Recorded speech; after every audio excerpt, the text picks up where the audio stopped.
दोस्तों स्वागत है आप सभी का XYZ मैथ के नए वीडियो में। तो आज के वीडियो में हम बात करने वाले हैं दशमलव का भाग और गुणा। ठीक है, तो ये सीन काफ़ी पॉपुलर होने वाली है आप लोगों के लिए, क्योंकि यहाँ पर बहुत कम समय में आप गुणा कर पाओगे और भाग कर पाओगे। ठीक है, लेकिन एक चीज़ यहाँ पर बता दूँ, चीज़ें तो बहुत आसान है ये, लेकिन एक चीज़ हमेशा याद रखिएगा कि जब भी आपको 100 से भाग या फिर गुणा करना हो, 100 से 10 से 1000 से, मतलब ज़ीरो वाले टर्म से, तभी ये रूल काम करता है। ठीक है, और वो सब जो 2.4 गुणते जो 0.3 ऐसा कुछ होता है तो उसमें नहीं ये काम करता, पहले ही क्लियर कर दे रहा हूँ। ठीक है, तो ये नहीं कि शॉर्टकट ट्रिक आ गया, ऐसा कुछ नहीं है। ठीक है, जब 10वीं 10 11 12 13 मतलब ऐसे नंबर्स आ जाए जहाँ पे 0 0 होता हो, ठीक है, तो ऐसे में ही गुणा भाग होता है ये। ठीक है, तो सोच रहा था टॉपिक खत्म करने के लिए, लेकिन यहाँ पे एक चीज़ें मुझे दिखी तो मुझे लगा कि एक बार इसको भी बता देना चाहिए। ठीक है, तो चलिए स्टार्ट करते हैं। सबसे पहला क्वेश्चन देखिए कैसे करना है।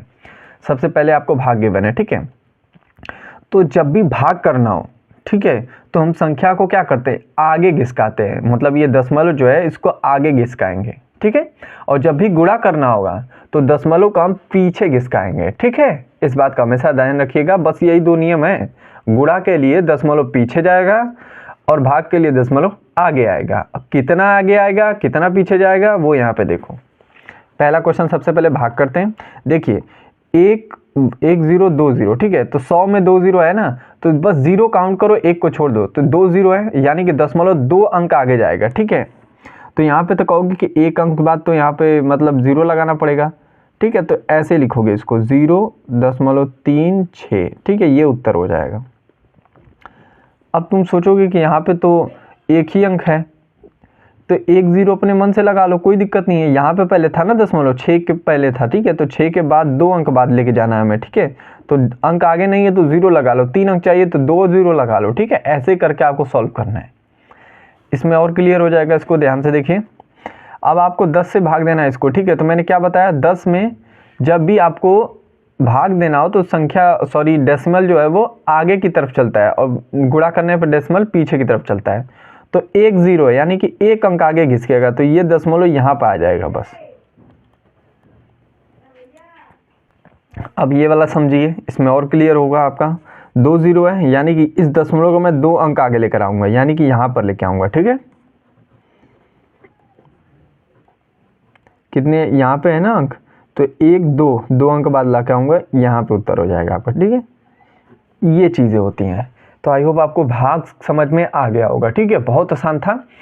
अब हम बात करेंगे गुणा के ऊपर। ठीक है, काउंट करना है। ठीक है, तो यहाँ पे देख सकते हो कि 2 0 है, लेकिन संख्या एक अंक बाद लगा, यानी कि मैं इधर लेकर आऊँगा तो एक ही अंक इधर आएगा, यानी कि मैं 36 लिख सकता हूँ और उसके बाद एक 0 लगा लूँगा। ठीक है, उसके बाद दशमलव लगा लो, संख्या ये बन जाएगी। ठीक है, कितना भी 0 लगा लो, आपसे कोई फर्क नहीं पड़ेगा। ठीक है, इसको ध्यान से दोबारा समझिए।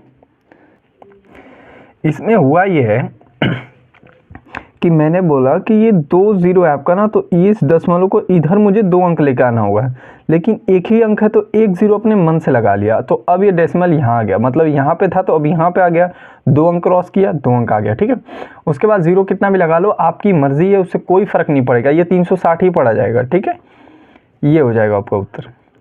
इसमें और क्लियर होगा आपको, ध्यान से देखिए।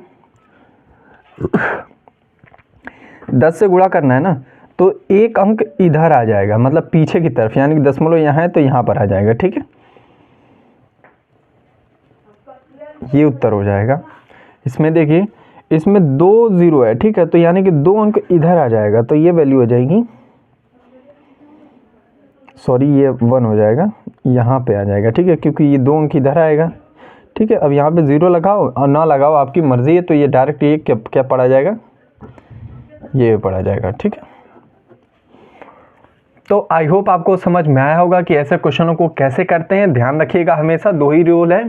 पहला नियम कहता है कि भाग में हमें दशमलव को आगे लेके जाना है और गुणा में दशमलव को पीछे लेके जाना है। किसके हिसाब से, 0 के हिसाब से। ठीक है, अब दूसरा चीज़ ये मोस्ट इम्पॉर्टेंट जो बता रहा हूँ, ये रूल आपका तभी काम आएगा जब संख्या में आपको 100 10 1000 10,000 करोड़, मतलब जो संख्याएं 1 0 0 करके गिवन होती हैं। ठीक है, तभी आपका ये काम आएगा। तो आई होप आपको क्लियर हो गया होगा। तो आज के वीडियो में बस इतना ही रखते हैं, मिलते हैं अगले वीडियो में, तब तक के लिए पढ़ते रहिए।